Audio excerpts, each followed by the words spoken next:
Okay. So we've been moving down a path. And the path has been getting, I think that, these stories are getting a little bit darker. I'm not sure the story I'm going to tell is actually darker. It is ordinary. And in that, perhaps more unnerving. Many years ago, there was a farmer who was walking his dog one morning down a country road. And the dog got a little agitated and went to look at something in the bushes. And when the farmer went to find out what the dog was looking at, there was a body there, a woman's body, but there was no head. And he searched around a little bit for the head, and it could not be found, which was a little troublesome for him. But when he went back to the body, he saw that, in fact, there was a fox and her kits chewing on the fingers, as if something had been put on the fingers to encourage the removal of the fingerprints. Well, the farmer reported it, and the police came and they took the body away. They could not identify the body. There was nothing to say who it was. But given where the body had been found, and given what the body was wearing, they suspected it was the wife of the next door neighbor.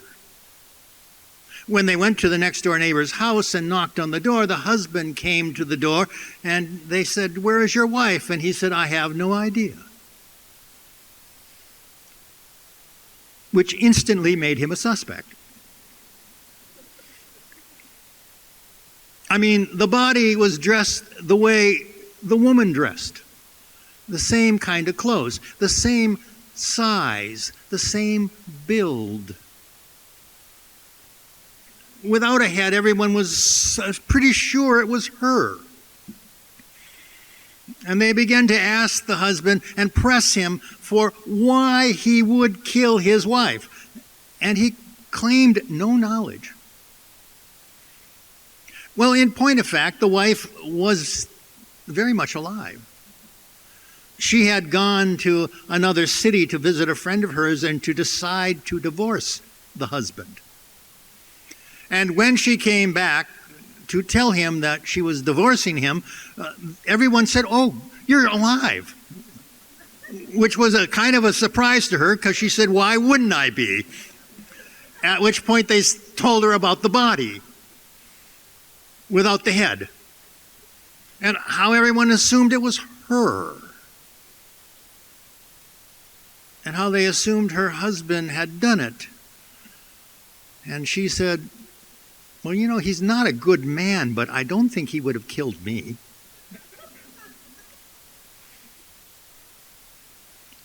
But the mystery began. The mystery of Jane Doe. The wife did get a divorce. The husband remained a suspect, but there really was not much you could do about it. And then, a month or two later, some kids were playing in the woods. They were playing by a pond they often played by, and they looked up in a tree and they saw a head. The head of the missing woman. The head of the murdered woman. The head, and when they took the head down and brought it to the police, it became much more perplexing because the hair, cut, and color, and the color of the eyes very much resembled that of the not dead wife. And people began to say, well, maybe the husband murdered her thinking it was the wife. Or maybe he murdered someone who looked like his wife as a warning to his wife to behave. There was lots of speculation. The former wife, the now divorced wife, her basic posture was that it had to be a serial killer because all the movies she saw and all the TV shows she saw and all the romance books she read suggested that it was a stranger and a serial killer, not her husband or her former husband.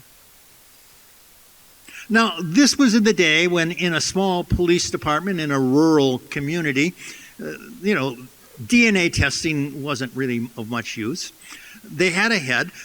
They took impressions of the teeth and they sent them off to a bigger city. But there were no fingerprints. The teeth proved nothing. There was no way of getting DNA because there was no way of getting an identity. And since no one knew who the body, Jane Doe, as they referred to her, Jane Doe. Since no one knew who Joe's friends, relatives were, they buried her in the local cemetery in an unmarked grave.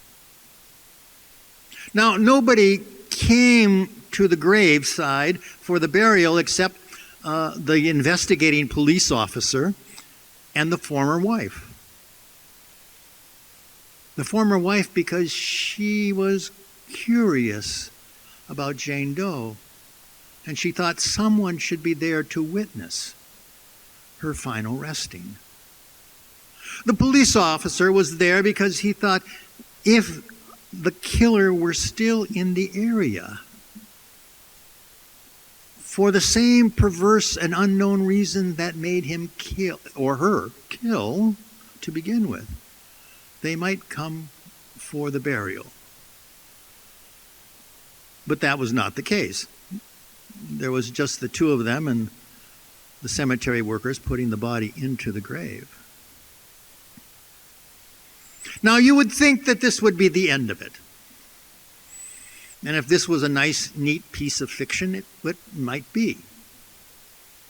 But this is not a nice, neat piece of fiction. This is real life.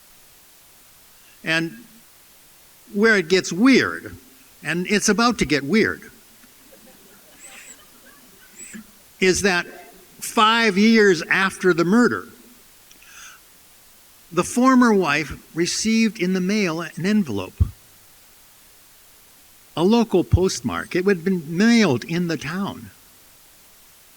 When she opened it up, there was the article about the murder. And written in the margin was, "It should have been you." And she immediately brought it to the police and showed it to them, and they said, "Oh, it's a joke. Someone is playing a joke." And dismissed it. Which worked for a year until the next anniversary, when the next envelope arrived with the same article, except this time written in the margin was, "How do you sleep at night?" That envelope went to the police department, and they said, "What is your ex-husband doing these days?" And she said, "I don't know. He's still in town, but we try to avoid each other." And they said, "Yeah, I think that's probably a good idea."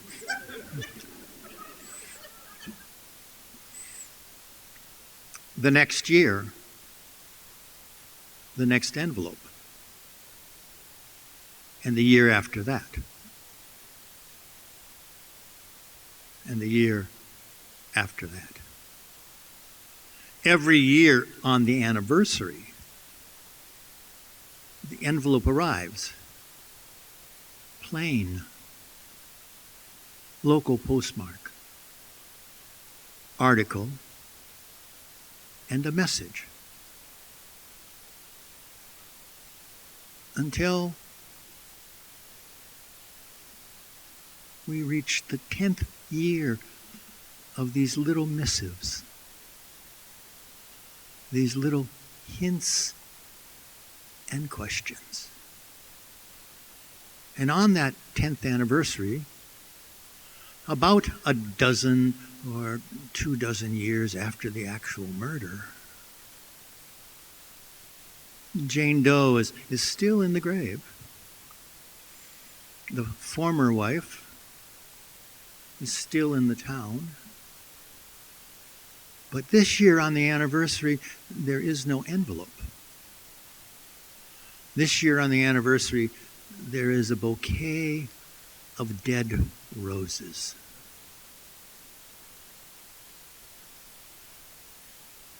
And a note which says, I haven't forgotten, and neither should you. Thank you.